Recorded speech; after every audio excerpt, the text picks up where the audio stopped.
Est-ce que tu fais partie de ces personnes qui ont vu leur vie changer après la lecture d'un livre? D'ailleurs, est-ce que c'est possible qu'un simple livre puisse changer une vie? Voyons ça ensemble.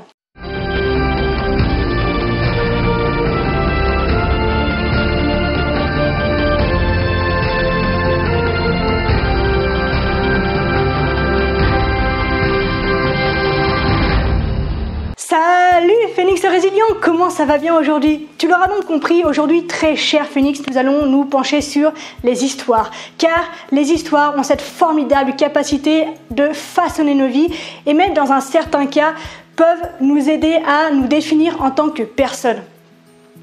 Et dans cette vidéo, nous allons tenter de comprendre comment est-ce qu'elles entrent dans notre cerveau et ce qu'elles y provoquent. Au départ, je vais simplement te donner quels étaient selon moi les processus un peu philosophique qui entre en jeu pour que nos vies changent à la lecture d'un livre. Mais en préparant ma vidéo, je me suis souvenu d'une recherche qui avait été menée et qui prouve scientifiquement, pour les plus sceptiques d'entre nous, qu'un livre peut véritablement changer ta vie.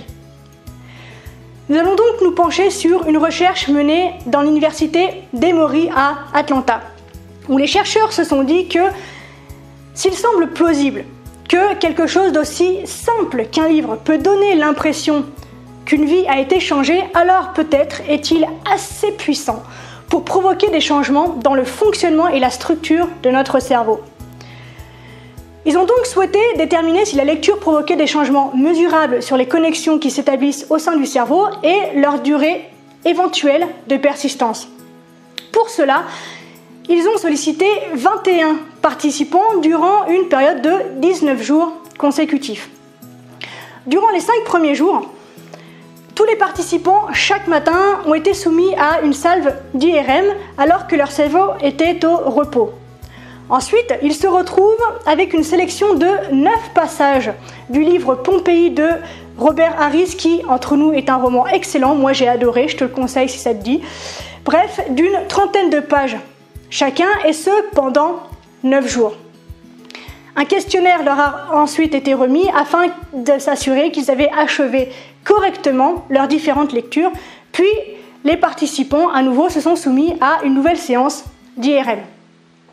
Alors, de précédents résultats avaient déjà démontré que la lecture a cette extraordinaire capacité de transporter le lecteur dans l'environnement du personnage principal et de le faire entrer fortement en empathie avec lui. Il y a une identification très forte qui peut se faire entre le lecteur et ce que vit le personnage, à tel point que parfois le lecteur peut s'imaginer être en train de vivre psychologiquement et physiquement ce que son personnage, son protagonisme principal, est en train de vivre.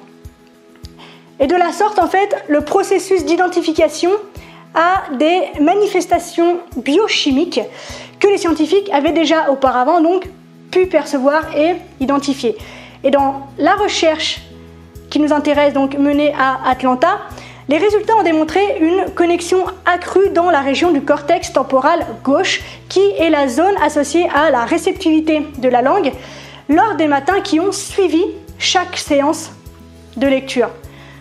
Et donc, même si les participants ne lisaient pas le roman donc pendant la séance d'IRM, même quand ils étaient face au scanner, en fait, ils ont conservé cette connectivité accrue que l'on peut voir, pour simplifier les choses, pour que ce soit plus simple pour toi, comme une mémoire musculaire. D'accord ? Mais c'est pas tout, parce qu'on a remarqué également que dans le sillon central du cerveau, qui lui est la région du moteur sensoriel primaire, une connectivité accrue a pu également être observée.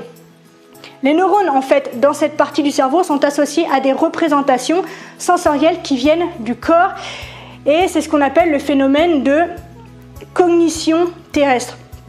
Pour te l'expliquer très simplement une fois de plus, par exemple, il suffit de penser que l'on court pour que les neurones liés à l'acte de courir se déclenchent dans cette région particulière du cerveau.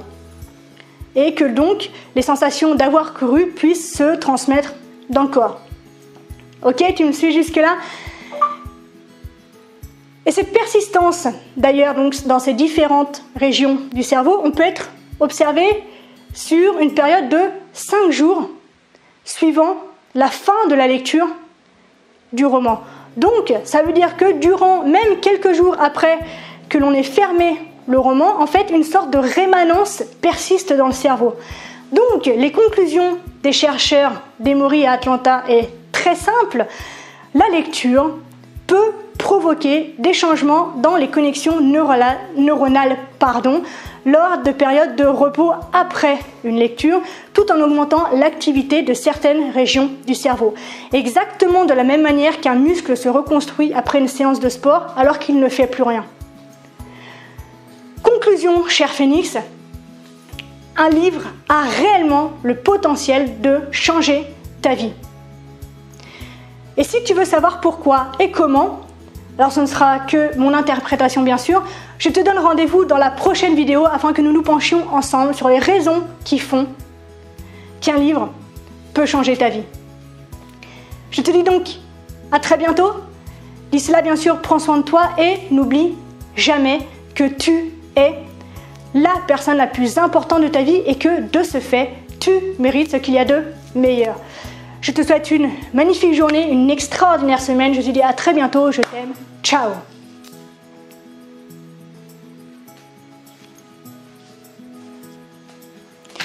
Et d'ailleurs, j'ai oublié de te dire, si cette vidéo t'a intéressé et tu penses que cette vidéo peut en intéresser d'autres autour de toi, des personnes que tu aimes, des personnes curieuses, n'hésite pas bien sûr à liker, à lâcher le petit pouce bleu et à la partager en masse afin que l'on puisse se rendre compte de l'extraordinaire pouvoir qu'a la lecture sur notre cerveau.